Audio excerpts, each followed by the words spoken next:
네, 반갑습니다. 이번 시간에는 개인기업의 자본하도록 하겠습니다. 이번에 자본하고 수익비용 한꺼번에 할게요, 그냥. 자, 이쪽에 와서 보시면 우리 지난번 시간까지 자산 부채 보셨고, 자산이 중요해요. 그 다음 부채 보셨고, 그 다음 자본으로 넘어가서 자본 보실 텐데, 제가 처음인가에 말씀드렸죠. 이 자본은 법인 같은 경우라면 처음에 출자한 돈하고 장사해서 번 돈, 이익잉여금을 구분하는데, 개인기업은 한꺼번에 그냥 어차피 다 내 거니까 자본금 한 개로 쓴다고 했잖아. 그렇죠? 개인기업은 그렇게 자본이 복잡하진 않아요. 그러니까 FAT 1급 가시면 이제 법인기업이기 때문에 자본금, 이익잉여금 뭐 구분해서 이렇게 쓰기 때문에 복잡한데 FAT 급은 자본금 한 개로 움직인다고 생각하시면 돼. 개인기업은 아시겠죠? 근데 인출금하고 몇 가지 설명드릴 게 있으니까 그 얘기를 좀 하도록 하겠습니다. 아셨죠? 자, 그래서 제 1절에 자본금 나와 있고, 그래서 개인기업의 자본 있죠. 자본이란 게 자산에서 부채 뺀 거잖아. 그렇죠? 자산에서 부채를 뺀 거고, 순자산이라고 부르기도 하고, 순자산. 또는 소유주 지분이라고 부르기도 합니다. 소유주 지분. 소유주 지분. 그러니까 사장님 거, 그렇죠? 사장님 거. 개인기업 생각하시면, 그렇게 생각하시면 되겠죠. 그렇죠? 자, 그리고 제가 그림으로 말씀드렸죠. 그렇죠? 혹시라도 그림에 나와 있잖아요. 처음 사업 시작 시 100만 원 출자하고 이후에 장사해서 100만 원 벌었을 때 법인 사업자 같은 경우는 처음 출자한 돈 자본금 100만 원 하고 장사해서 번 돈 이익잉여금 100을 구분하는데 개인기업은 한 개로 그냥 어차피 다 내 거니까 자본금 한 개로 쓴다라고 적혀 있죠. 그렇죠? 200만 원이라고 적혀 있고, 그러면 여기서 잠깐 하나 보실게. 우리가 자본금이란 건, 개인기업의 자본금이란 건 증가하는 케이스가 있고 감소하는 케이스가 있겠죠. 그렇죠? 어떨 때 증가하겠어요? 일단 사장님께서 돈을 출자하시면 증가하겠죠. 그렇죠? 돈을 넣었다. 출자를 하면 증가를 할 테고, 그 다음 또 하나가 이익이 나면 증가하겠죠. 그렇죠? 자본금 한 개 더 쓰니까 이익이 나면 자본금이 합쳐질 거 아니에요. 그렇죠? 반대로 감소하는 케이스는 어떤 케이스겠어요? 줄어드는 케이스. 출자한 돈을 사장님께서 가져가시는 케이스. 그렇죠? 가져가는 걸 인출이라 불러요. 가져가는 걸 인출을 하거나 아니면 손실이 나면 자본금이 줄어들겠죠. 그렇죠? 손실이 나면 자본금이 그만큼 줄어들 거 아니에요. 그렇죠? 이렇게 하는 케이스가 있겠죠. 자, 그래서 밑에 예제를 잠깐 보시겠어요? 예제. 예제는 뭐냐 하면 자본금이 증가했거나 감소한 것을 한번 표시를 해보라는 문제거든요. 한번 예제 보세요. 다음에 개인기업의 거래를 자본금 계정에 표시하시오라고 돼 있고, 해답에 이제 뭐라고 돼 있냐면 이렇게 T자 모양이 있죠. T자 모양. T자 모양은 나중에 이제 그 뒤에서 배우시겠지만 이 T자가 원장이란 게 원장. 뒤에서 배우실 거예요. 여기에 자본금 적혀 있죠. 그렇죠? 우리 자본이란 것은 차변이 감소고 대변이 증가잖아. 그렇죠? 이게 차변하고 대변의 뜻이에요. T자 모양이 대변의 뜻이고, 그러니까 자본금은 감소가 차변이니까 자본금이 줄어들었다면 차변에 표시하고 자본금이 늘어났다면 대변에 표시를 한번 해보라는 얘기야. 아시겠죠? 간단한 거니까 같이 한번 해볼게요. 자, 밑에 예제를 봅니다. 늘었다면 대변, 줄었다면 차변에다가 표시를 내보래요. 자, 양가로 1번. 현금 100만 원 출자해서 장사를 시작했대. 현금 출자했으니까 자본금이 늘겠죠. 차변에 현금, 대변에 자본금이 생기겠죠. 그렇죠? 그럼 자본금이 대변에 늘어나겠죠. 이렇게 표시 한번 해보라는 얘기야. 늘었는지 줄었는지. 그렇죠? 그 다음 양가로 2번. 가게 사장이 사업 확장을 위해서 현금을 30만 원 추가 출자했대. 출자했으니까 또 늘겠죠. 차변에 현금 30, 대변에 자본금 30 늘 거 아니에요. 그렇죠? 30이 또 늘겠지. 늘 테고. 그 다음 양가로 3번. 제1기 결산 결과 한 해를 정리해 보니까 1년이 끝나 보니까 단기 순이익이 20만 원 생겼대. 그렇죠? 그러면 이익이 생긴 만큼 더 자본이 늘겠죠. 그렇죠? 여기 20만큼 자본금이 늘겠지. 이렇게 되겠지. 그렇죠? 근데 그 다음 양가로 4번. 근데 제2기 그 다음에는 단기 순손실이 10만 원 났대. 손실 난 만큼 줄겠죠. 손실이니까 줄니까 이쪽에 쓰는 거예요. 10만 원 마이너스로. 이렇게 한번 해보라는 얘기예요. 이렇게. 그렇죠? 그리고 전체적으로 보시면 총 150만큼 증가했고 자본이 10만큼 줄었으니까 전체적으로 얼마가 늘었어요? 140만큼 늘었겠죠. 그렇죠? 전체적으로는 대변에 140만큼이 늘었겠지. 그렇죠? 이렇게 한번 해보라는 얘기입니다. 아시겠죠? 자, 이렇게 보시면 되고, 요 T자 모양은 다음 시간에 또 말씀을 제가 드릴게요. 자, 이게 첫 번째고, 그러니까 자본금이 증가하는 케이스, 감소하는 케이스가 있고, 그 다음 요 중에서 인출에 관한 얘기를 좀 할게요. 돈 빼가는 거, 인출금. 그렇죠? 제 2절에 보시면 인출금이라는 게 있습니다. 제 2절에 인출금. 자, 인출금 가보세요. 자본의 차관 계정이라고 되어 있죠. 그렇죠? 읽어볼게요. 첫 번째 줄. 주식회사 같은 경우라면 대표자라 해도 회사 돈을 마음대로 가져갈 수 없다. 반면 개인회사에서는 개인회사에서 회사 또는 가게 사장이 개인 돈이므로 자본금의 인출금이 자유로우며라고 돼 있죠. 그렇죠? 그러니까 주식회사라면 법인 같은 경우라면 뭐 예를 들어서 삼성전자 이건희 회장님께서 삼성전자 돈을 가져가요. 이거 뭐예요? 횡령이지. 그쵸? 근데 개인 기업은 어차피 내 거잖아. 내 거니까 회사 돈을 가져가더라도 상관없거든요. 어차피 내 거니까. 그쵸? 이걸 모를 때 회사 돈 가져갈 때 쓰는 게 인출금이란 거야. 돈 빼갔다. 그쵸? 그러면 이렇게 하면 될 거 아니에요? 처음에 100을 출자했다 쳐봐요. 그럼 현금이 100이 생길 테고 100을 출자했다면 대변에 자본금 100이 생기겠죠. 그렇죠? 근데 이 100 중에 10을 빼가면 현금이 줄어들 거 아니에요. 현금이 줄어들고 빼갔으니까 자본금을 줄이면 되겠지 바로. 그렇죠? 자본금을 바로 10을 줄이면 되겠지. 근데 이렇게 하지 않고 어떻게 씁니까? 자본금을 빼가면 인출금이라고 써요. 인출금이라고. 왜 그렇게 하냐 하면 자본금을 바로 줄이면 이쪽에 와서 보시면 자본금이 줄어드는 케이스는 인출하는 케이스도 줄어들지만 뭐 어떤 케이스도 줄어들어요? 손실이 나도 줄어들잖아. 그쵸? 그러니까 그냥 자본금이라고 써버리면 이게 인출해서 간 건지 아니면 손실 나서 줄어든 건지 구분이 안 되죠. 그죠? 그리고 또 하나가 1년에 예를 들어서 뭐 사장님께서 자본금을 한 100번 빼갔다고 쳐봐요. 100번을 자본금 쓰면 자본금 힘들어 하잖아. 그죠? 그러니까 인출금이라고 쓰래. 인출금이라고 쓰면 이건 자본금이 줄었는데 돈 빼가서 줄어든 거구나 알 수 있잖아. 아시겠죠? 그래서 인출금을 쓰는 거예요. 자, 그리고 인출금에 관한 회계 처리를 예제를 가지고 해보겠습니다. 아시겠죠? 돈 빼가면 바로 자본금 줄이지 않고 인출금을 쓴다. 이거 임시계정입니다. 임시계정. 잠깐 썼다가 연말이 되면 요 자본금하고 까는 거예요. 설명드릴 테니까 밑에 예제를 보세요. 다음에 개인기업의 거래를 분기하시오라고 되어 있는 거. 자, 첫 번째부터 해볼게요. 양가로 1번 현금 200만 원 출자해서 장사를 시작했다. 처음에는 현금 200만 원이고 자본금이겠죠. 자본금 200만 원이겠죠. 그렇죠?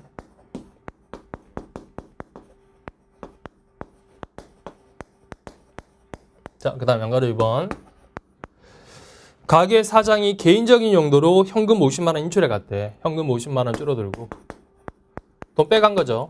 빼갔을 때 어떻게 한다고 했어요? 자본금을 바로 줄이지 않고 이때 인출금이라고 쓴다고 했죠. 인출금. 인출금을 50만 원 쓴다고 했죠. 그렇죠? 아시겠죠? 여기 나중에 이제 인출금은 자본금에 차감되는 거예요. 그렇죠? 그 다음 양가로 3번 있죠. 양가로 3번이 별표 100만 개 중요합니다. 중요한 거예요. 시험에 이게 나옵니다. 양가로 3번 실기에서. 건물에 대한 재산세를 현금으로 냈대. 세금이죠. 세금 냈거든요. 근데 영업용 가게 건물에 대한 재산세가 10만 원이고 영업용이라는 것은 회사 업무랑 관련돼 있죠. 사업 관련돼 있다는 얘기예요. 유식하게 장사랑 관련돼 있는 게 10만 원 냈고 사업주의 사장님의 개인용 주택 이건 자기 사는 집 업무랑 상관없잖아. 장사랑 상관없죠. 그렇죠? 여기에 대해서 재산세를 20만 원 냈대. 그럼 총 나간 것은 30만 원이잖아요. 30인데 이 중에 세금과 공가로 비용 처리할 금액은 가게 건물에 대한 거 있죠. 이거는 우리 회사 장사랑 관련돼 있잖아. 얘는 세금과 공과금이라고 해서 세금과 공가로 비용 처리 가능한데 자기가 살고 있는 개인 주택에 대한 것은 20만 원 이건 뭡니까? 이건 비용이 아니래. 이건 뭐냐? 인출금으로 처리해야 돼. 인출금. 비용 처리하면 안 되는데 인출금이라고 해야 돼. 왜 그러냐 하면 우리 비용이란 건 장사랑 관련돼 있어야 돼요. 장사랑 관련돼 있어야 돼요. 여기 보시면 가게가 있잖아요. 가게가. 이 가게에서 발생하는 수익이 있을 테고 가게에서 발생하는 비용이 있겠죠. 뺀 게 이익이잖아요. 그죠? 그러니까 이거는 유식하게 업무랑 관련돼 있어야 돼요. 장사랑 관련돼 있어야 돼요. 근데 사장님 개인 자택에 대한 거 있잖아요. 자기 집에 대한 개인용 주택에 대한 재산세는 이 집이 따로 있잖아요. 이건 업무랑 관련돼 있어 없어요? 장사랑 관련돼 있어 없어? 장사랑 상관없잖아. 유식하게 업무랑 무관하죠. 업무랑 상관없다는 얘기야. 장사랑 상관없어. 그럼 여기에서 나간 20만 원만큼 재산세는 뭐냐 하면 비용이 아니라 요걸 빼간 걸로 보겠대. 인출해 간 걸로 보겠대. 이해하셨어요? 그래서 가게에서 번 돈을 빼간 걸로 보겠대. 따라서 이쪽에 보시면 이 20만 원만큼은 개인 자택, 자기 집에 대한 세금이기 때문에 얘는 업무랑 상관없죠. 장사랑 상관없으니까 비용 처리하는 게 아니라 돈 빼간 걸로 보는 거예요. 이거 주의하셔야 돼요. 그러니까 돈 나갔을 때 이게 회사 업무랑 관련돼 있는 건지 장사랑 관련돼 있는 건지 장사랑 상관없는 건지 구분하셔야 돼요. 그렇죠? 장사랑 상관없으면 그냥 이걸 빼간 걸로 보겠다. 인출금으로. 그렇죠? 자, 그리고 나서 양가로 3번에 보시면 결산할 때 12월 31일 날 한 해 끝나고 인출금을 정리하겠대. 무슨 얘기냐면 그동안은 잠깐 임시로 인출금 50만 원, 인출금 20만 원에서 70만 원 인출금 잡아놨잖아. 얘는 자본의 차감이라고 했죠. 왜 자본을 직접 줄여야 되는데 직접 줄이지 않고 인출금 쓴 거잖아. 그렇죠? 그럼 연말에 가서 인출금 50만 원, 인출금 20만 원에서 인출금 70만 원이잖아요. 인출금 70만 원을 대변에 없애고 뭘로 처리합니까? 이제 자본금하고 한꺼번에 상계시키래. 자본금은 한꺼번에 70만 원 이렇게 없애버리래. 여기 정리하는 거야. 그죠? 결국에는 인출금이라는 것은 자본의 차감이죠. 차감인데 연도 중에는 자본금을 바로 줄이지 않고 인출금이라고 처리했다가 연말에 가서 인출금하고 자본금하고 서로 상계시키는 거야. 이해하시겠죠? 자, 다시 보십시오. 이거 중요합니다. 양가로서 한번. 자, 자본은 이게 끝입니다. 자본 간단하죠? 그렇죠? 개인 기업은 자본금 한 개로 움직이기 때문에 자본이 그렇게 복잡하지 않거든요.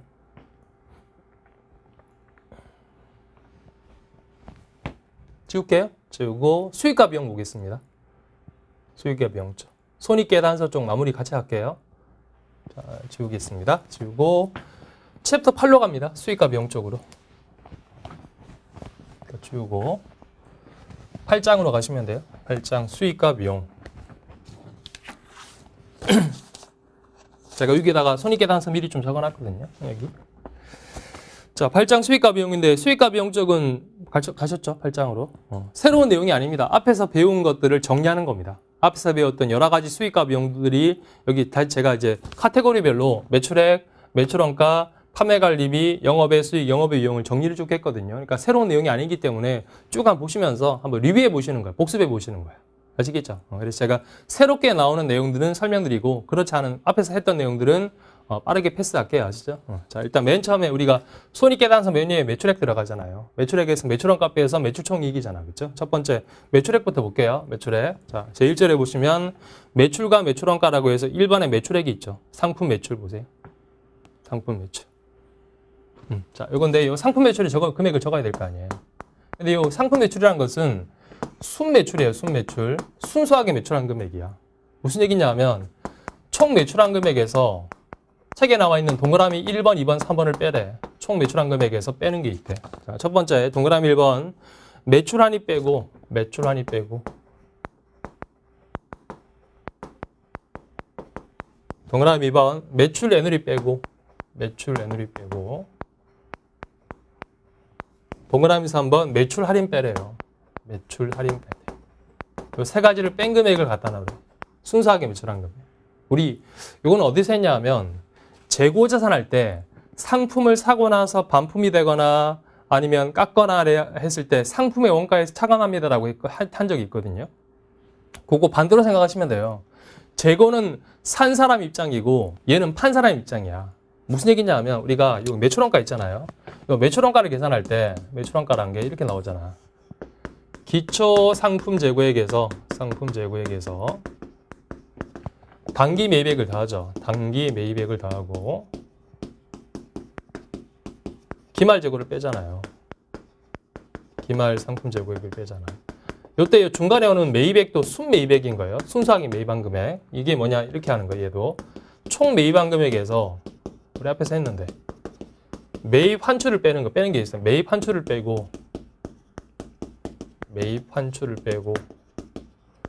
매입 애누리 빼고 매입 할인 뺐던 거 기억나시죠? 매입 할인 이런 게 있잖아요. 10,000원 주고 상품 샀는데 매입 환출 뭐 했습니까? 샀다가 반품되는 거죠. 그렇죠? 매입 애누리 뭐 했어요? 샀는데 외상 때 빨리 죄송합니다. 물건에 하자가 생겨가지고 일부를 깎는 거잖아. 그렇죠? 그 다음 매입 할인 뭡니까? 샀는데 외상으로 샀는데 외상 때 빨리 갚아서 가격을 깎는 거죠. 그러면 10,000원 주고 샀는데 이런 게 발생하시면 1,000원 어떻게 했습니까? 뺐잖아. 10,000원에서 1,000원 빼고 9,000원 잡았죠. 그렇죠? 반대 논리로 생각해 보세요. 내가 10,000원에 팔았거든요. 판 사람 입장에서. 산 사람은 샀다가 반품되는 거니까 매입 환출이죠. 판 사람은 매출 환입이야. 팔았다가 반품돼서 들어오는 거잖아. 그렇죠? 그 다음 산 사람은 매입 애누리죠. 물건의 하자로 값을 깎는 거잖아. 판 사람 입장에서 뭐라 부르냐? 매출 애누리라 불러. 반대 입장이 아시겠죠? 그렇죠? 그 다음 산 사람은 외상 때 빨리 갚아서 가격 깎는 거죠. 매입 할인. 판 사람은 외상 때 제가 빨리 갚아서 내가 가격을 깎아주는 거잖아. 그렇죠? 그러면 10,000원에 팔았는데 이런 게 발생하면 여기 1,000원 발생했다고 쳐봐요. 어떻게 해요? 빼야지. 빼서 9,000원이 나의 순매출인 거지. 이해하시겠죠? 그러니까 얘 매입 환출 받는데 매출 할인, 매입 애누리 받는데 매출 애누리, 매입 할인 받는데 매출 할인 생각하시면 돼요. 여하튼 간에 요 매출액에서 얘 세 가지 발생하신 것은 매출액에서 다 까란 얘기야. 아시죠? 자, 그러면 요걸 한번 해볼게요. 요걸 해볼 텐데 제가 이렇게 한 적 있잖아요. 우리 상품 살 때 매입액이란 게 상품을 146번 코드를 쓰면 기억이 안 나실 것 같은데 일단 해볼게요. 매입 환출 애누리 발생하시면 코드를 147번을 쓰고 매입 할인 발생하시면 코드를 148번 씁니다라고 했잖아. 그러면 146번 상품에서 자동으로 147번하고 148번이 차감된다고 했죠. 그거 논리랑 비슷하게 매출액도 얘를 짝을 맞춰줘야 돼. 짝을. 자, 해볼게요. 밑에 예제 보세요. 예제. 다음 거래를 분기하식으로 돼 있잖아. 그렇죠? 차례대로 해볼게요. 예제. 자, 첫 번째 방가루 1번. 팔았을 때부터 매출액 얘기하는 거예요. 매출액에서 이런 게 발생하시면 다 뺀다. 그렇죠? 자, 양가루 1번. 상품을 10만 원에 외상으로 매출했대. 그럼 처음에는 외상으로 팔았겠죠. 외상 매출금 10만 원. 대변은 상품 매출 10만 원 했겠죠. 상품 매출 10만 원.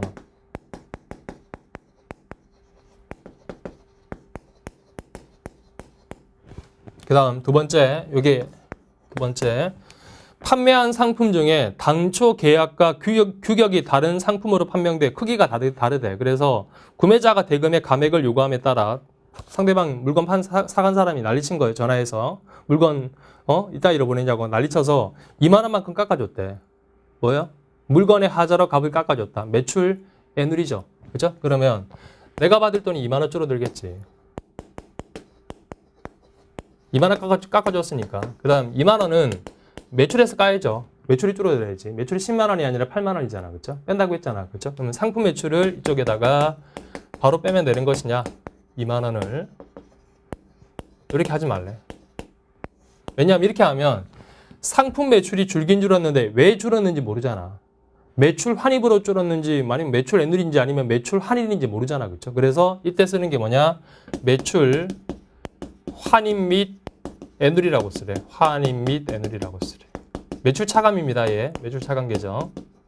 이렇게 쓰래. 그럼 얘는 구분되잖아. 물론 환입하고 애누리는 구분 안 되지만 그렇죠? 아, 2만 원이 줄었는데 매출 환입 또는 애누리로 줄었구나라는 사실을 알 수 있겠죠. 그렇죠? 이렇게 쓰래. 매출 차감 계정이에요. 매출 차감. 나중에 자동으로 여기에서 빠지거든요. 마이너스로. 그 다음에 양가로 3번 보세요. 양가로 3번. 자, 남은 금액은 그러면 10만 원 중에 8만 원 빼서 10만 원 중에 2만 원 빼서 8만 원 남았잖아. 그렇죠? 양가로 3번. 구매자가 외상태를 조기 상환함에 따라 만 원을 할인한 잔액 7만 원을 현금 받았대요. 만 원은 뭡니까? 매출 할인이죠. 그렇죠? 매출 할인. 그러면 내가 남은 돈이 외상 매출금이 8만 원인데 이 중에 만 원만큼 할인시켜줬대요. 그럼 역시 마찬가지로 매출에서 차감되는 거예요. 여기 상품 매출 만 원 줄이고 나머지를 현금으로 7만 원 받겠죠. 그렇죠? 이렇게 하면 되겠지. 그렇죠? 근데 마찬가지예요. 상품 매출을 바로 줄이지 말고 얘를 매출 할인이라고 쓰래. 매출 할인. 이렇게 하면 만 원이 줄었는데 매출 할인으로 줄었다는 사실을 알 수 있겠죠. 마찬가지로 매출 할인도 매출의 차감 계정이에요. 차감 계정 이렇게 쓰래. 그렇죠? 그리고 코드가 제가 코드를 이렇게 쓴 이유가 있거든요. 얘가 401번 쓴단 말이에요. 401번. 얘 코드가 몇 번이냐 하면 402번 쓴다고 돼 있죠. 402번. 그리고 얘는 코드가 403번 쓰게 돼 있죠. 그렇죠? 이렇게 하시면 자동으로 나중에 이렇게 돼요. 401번 매출액에서 402번 요거 있잖아요. 요게 차감되고 자동으로 차감돼요. 매출 차감이기 때문에. 그럼 403번 차감돼. 자동으로. 이렇게 네팅해서 매출은 10만 원에서 2만 원, 만 원에서 7만 원만 딱 적힙니다. 상품 매출이. 아시겠죠? 총 매출에서 매출 할인 및 애누리, 매출 애누리 빼서 7만 원만 순 매출 적는 거예요. 그렇죠? 자, 다시 보시겠어요?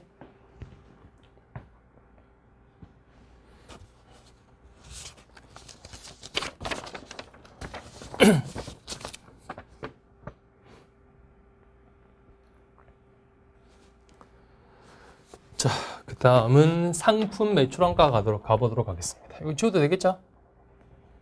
지우고, 그 다음에 이쪽에 와서, 자, 이거 지우고, 얘 조금만 더 볼게요. 매출원가. 자, 매출원가 이거잖아요. 2번으로 가보세요. 상품 매출원가. 기초에서 단기 순 매입액을 다 하시고, 기말 재고액을 빼면 매출원가 나오잖아요. 그렇죠? 이게 매출원가가 되겠지. 특히 요 중간에 매입액을 적는 것은 매입액이란 것은 역시 순매입액인 거예요. 총 매입액에서 매입 환출 NLE 빼고 할인 빼라 라고 돼 있죠. 그렇죠? 근데 유일하게 하나 더 하는 게 있습니다. 뭘 더 하느냐면 더 하는 게 있대요. 매입 운임은 다 하래. 매입할 때 운임 발생하신 건 다 하래. 매입 운임이 뭐 하는 거야? 우리 재고에서 했는데 10,000원짜리 상품 사는데 1,000원만큼 운마매가 나갔습니다. 상품 얼마 주고 산 겁니까? 11,000원 주고 산 거죠. 그럼 1,000원 더 해야지. 아시죠? 운임은 다 하는 거예요. 매입할 때 운임은. 그죠? 10,000원 주고 샀는데 1,000원 운임 발생하시면 11,000원 되는 겁니다. 이거는 주의하셔야 돼요. 자, 밑에 예제를 보세요. 예제를 가지고 여기다가 금액을 채워 넣어서 한번 해보겠습니다. 객관식에서도 이렇게 나옵니다. 이런 예제 형식으로 나오거든요. 이렇게 계산해 놓고 매출원가 구해보세요 라고 나오거든요. 자, 이제 다음 자료에 의해서 매출원가를 계산하면 얼마인가 물어봤죠. 그렇죠? 자, 첫 번째 기초상품 재고액이 18만 원이래요. 여기 18만 원. 그 다음 단기 총 매입액이 이게 50만 원이래요. 50만 원. 50만 원이고. 그 다음 매입 환출이 3만 원이고. 3만 원이고. 기말 재고액이 10만 원이고. 10만 원이고. 매입 운임은 만 원이래. 더 하는 거죠. 만 원은 더 하래요. 그 다음 매입 할인 만 원이래. 이런 빼야 되겠죠. 그렇죠? 이렇게 하시면 순매입액 나오겠죠. 50에서 3만 원 빼고 만 원 빼고 만 원 더 하시면 얼마가 돼요? 47만 원 되겠죠. 그렇죠? 그러니까 순매입액은 단기 순매입액은 47만 원 되겠지. 47만 원. 그렇죠? 그럼 기말 매출원가는 기초 18만 원에서 단기 순매입액 47만 원 더하시고 기말 재고액 10만 원 빼시면 얼마가 되죠? 55만 원 되겠네. 그렇죠? 매출원가는 55만 원 되겠지. 이렇게 되겠지. 그렇죠? 계산 가능하시겠죠? 그래서 시험에서 이렇게 주고 매출 총이익 뭐 이거 매출원가 계산하라고 할 수도 있고 매출 총이익 물어볼 수도 있거든요. 매출 총이익은 매출액에서 매출원가 빼면 되잖아. 그렇죠? 이렇게 되고 그다음 또 하나가 요거 있잖아요. 요거 있잖아요. 요거 기초 상품하고 단기 순매입액 있잖아요. 요거 두 개 다 한 거 뭐라 불렀어요? 기초랑 단기 순매입액 다 하신 거. 판매 가능 재고라 불렀죠. 판매 가능 재고 또는 판매 가능 상품이라 불렀어요. 그래서 시험에서 판매 가능 재고 판매 가능 상품이라고 제시를 하면 이게 기초에서 단기 순매입액을 더한 것이구나라는 걸 아셔야 되겠죠. 그렇죠? 이것도 정리하세요. 판매 가능 재고액. 요거랑 요거 두 개 더한 거다.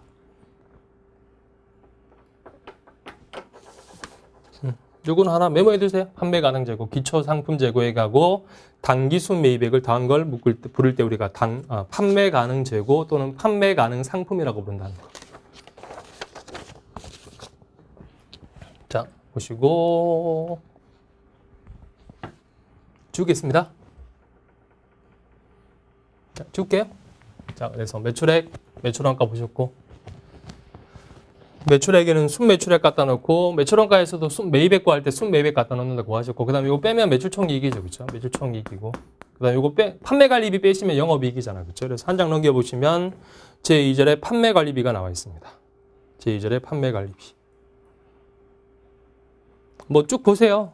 박스로 제가 정리해 드렸는데 이미 앞에서 우리 했던 여러 가지 비용들을 쭉 한번 제가 리스트를 뽑아본 정리한 거니까 쭉 보시면 아마 다 아실 겁니다. 그렇죠? 제가 따로 뭐 설명드릴 만한 게 없거든요, 여기서는. 그렇죠? 그래서 이거 판매관리비 이게 주로 도전에서는 800번대 코드를 써요. 800번대 코드 쓰거든요. 판매관리비. 자, 참고로 메뉴에 801번의 급여는 아시겠죠? 급여는 아실 테고 805번의 자급이라는 게 뭐냐 하면 이제 월급 나가는 직원들이 아니라 알바생들 일당 주잖아. 일당 같은 거 주면 자급이라 불러요. 자급. 그렇죠? 이렇게 돼 있고. 시험에서 주로 이제 뭘 물어보냐면 판매관리비랑 영업의 비용 있잖아. 이걸 구분할 줄 아는지 물어보거든요. 시험에서. 주로 그래서 뭐 다음 중 성격이 다른 하나는 뭐 판매관리비 3개 갖다 놓고 영업의 비용 하나 갖다 놓고 이렇게 한다든지 아니면 영업이익을 구하세요라고 나와요. 시험에서. 영업이익 구하시는데 영업의 비용은 영업이익 구할 때 생각할 필요 없죠. 왜냐하면 판매관리비 뺀 게 영업이익이니까 영업의 비용은 저 밑에 있는 거잖아. 그렇죠? 그러니까 영업이익 구하세요. 그러면 영업의 비용은 고려할 필요 없는 거야. 그렇죠? 그렇게 나오거나. 자, 됐죠? 그 다음 영업이익, 그럼 이거 빼면 영업이익 나오겠죠? 얼마라고, 그렇죠? 나올 테고. 그럼 여기다가 영업의 수익과 영업의 비용을 더하고 빼면 되겠죠? 그렇죠? 자, 그게 넘겨보시면 영업의 수익과 영업의 비용이 그 다음 장에, 그 다음 페이지 나와 있습니다. 넘겨보시겠어요? 제 3절에 보시면 영업의 수익이 있고, 그 다음 제 4절에 보시면 영업의 비용이 있습니다. 두 가지. 그러니까 이 두 가지는 주로 코드가 900번째 코드를 사용해요. 프로그램에서 900번째 코드.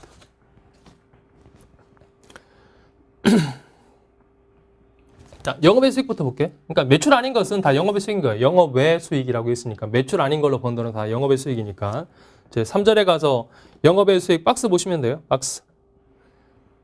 역시 마찬가지로 보시면 앞에서 다 했던 내용들입니다. 앞에서 다 했던 계정 과목을 제가 박스로 정리한 거니까 박스 보시면 되는데 참고로 거기에서 우리가 지금 볼 필요가 없는 게 그러니까 FAT 2급에서는 시험 범위에 포함되지 않는 게 중간에 보시면 외환 차익 있죠. 907번에.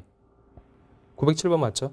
외환 차익하고 910번에 외화 환산 이익 있죠. 이 두 가지는 XP 하시면 돼요. 이거는 1급에서 공부하시는 거예요. FAT 2급의 시험 범위에 포함 안 되기 때문에 FAT 1급 가시면 이거 두 가지 공부하시거든요. 되겠죠? 그래서 외환 차익, 외화 환산 이익은 지금 안 보셔도 되고 그 다음 참고로 처음 보는 게 917번에 보시면 자산 수중이익이라는 게 있죠. 이것만 잠깐 설명드릴게요. 자산 수중이익이라는 게 뭐냐 이런 거야. 자산 수중이익, 누군가로부터 공짜로 물건 받았을 때 이렇게 하는 거예요. 예를 들어서 어떤 사람이 우리 회사에 토지를 1억짜리를 공짜로 줘요. 1억짜리. 공짜로 받은 거야. 돈 준 게 없잖아. 그럼 영어로 쓰면 안 되겠죠. 받았겠죠. 그렇죠? 그래서 1억짜리 받으시면 1억이라고 쓰고 대변에 자산 수중이익이라고 씁니다. 자산 수중이익. 자산을 공짜로 받았다 그 얘기야. 이게 자산 수중이익인 거예요. 뭔가 물건을 공짜로 받았을 때. 그렇죠? 그리고 918번에 보시면 채무 면제이익이라는 게 있죠. 채무 면제이익. 채무 면제이익이 뭐냐면 채무를 면제받은 거예요. 내가 갚을 돈이 있었는데 상대방이 갚지 마라고 해서 내가 이익 봤을 때 채무 면제이익을 쓰는 거예요. 예를 들어서 우리 회사가 은행에서 빌린 차입금이 있었거든요. 단기 차입금이. 근데 은행에서 우리 회사가 힘들어하니까 갚지 말래. 그렇죠? 이런 경우에 단기 차입금 사라지겠죠. 단기 차입금 1억이 사라지고 안 갚았잖아. 안 갚았는데 상대방이 갚지 말래. 그래서 채무를 면제받아서 이익 본 거라고 해서 채무 면제이익이라고 이렇게 써요. 아시겠죠? 이름들. 이거 좀 처음 나오는 거니까. 그 다음 919번에 보험 차익은 뭐냐 하면 우리 회사 건물에 불났어요. 불나가지고 이제 보험금을 받은 거예요. 보험금 1억 받았어. 그러면 현금 1억 받겠죠. 그리고 대변은 보험 차익이라고 이렇게 써요. 보험금 받은 거. 보험 차익 1억이라고 써요. 이렇게 써요. 아시겠죠? 이거 어렵지 않죠? 이것들은. 그 다음 마지막에 930번에 자비이익은 앞에서 잠깐 했잖아. 왜? 우리 현금 가부적 할 때 현금하고 실제 현금하고 그 장부상 현금이 맞지 않을 때 그 자비이익 한번 등장했잖아. 그렇죠? 잡손실하고 등장했잖아. 그렇죠? 자비이익은 이제 이럴 때도 써요. 예를 들어서 통신비가 102원이 나간 거야. 102원 나갔는데 원 단위 같은 거는 안 받잖아. 통신회사에서. 그렇죠? 그러면 현금 100밖에 안 나가겠죠. 이원 요것도 뭐냐? 이것도 뭔가 수익은 수익인데 마땅히 쓸 게 없잖아. 그렇죠? 이럴 때 쓰는 것도 자비이익이라고 쓰래. 이럴 때 자비이익이라고 이렇게 쓰래. 아시겠죠? 그 자비이익. 그래서 수익은 수익인데 뭔가 마땅히 쓸 이름이 없을 때 쓰는 게 자비이익이란 겁니다. 자, 이것들이 영업의 수익의 이름들이고 이것들은 처음 보는 거니까 제가 실판에다가 하나씩 한번 설명을 드린 거고 그 다음은 영업의 비용 볼게요. 영업의 비용.